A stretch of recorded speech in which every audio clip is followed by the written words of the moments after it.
Hey everyone. So I think from the food, energy, and water nexus, the main challenge that Austin faces is the food problems. In fact, the food insecurity rate in Austin is about 16%, which is higher than the national average of 14%.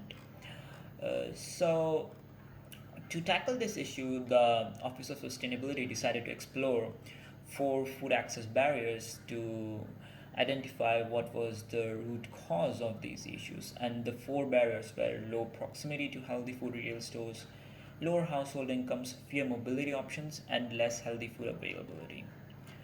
Um, Using a scoring tool developed by Johns Hopkins University and the city of Baltimore, they found out some interesting things.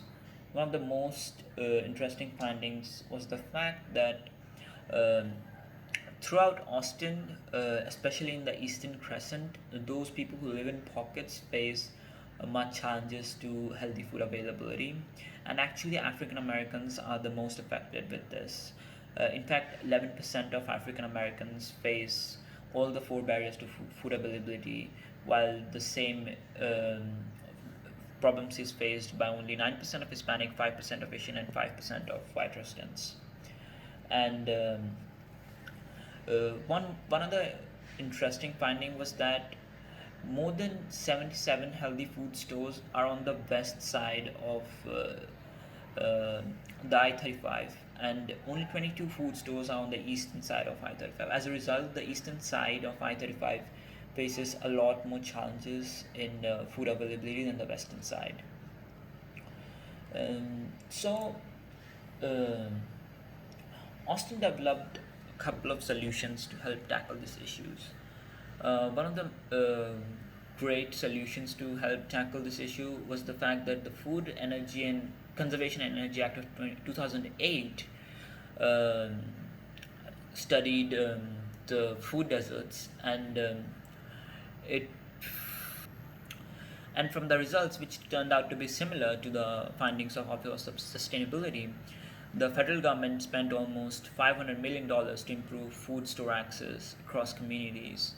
And in May 2016, the USDA reported that the proximity to a grocery store has improved in a way that people have more access to healthy food options now than they did in the past.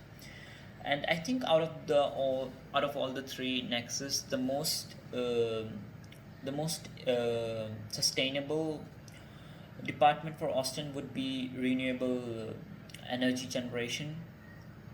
In fact, as of June 2019, almost 43% of Austin's energy is generated from renewable sources of energy, and which is expected to be increased to about 65% by 2027. And Austin Energy uses a mix of renewable and non-renewable sources of energy to keep the costs at check as well.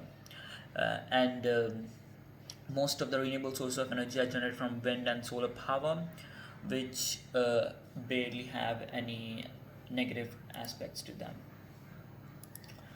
I think that's it for me. Thank you.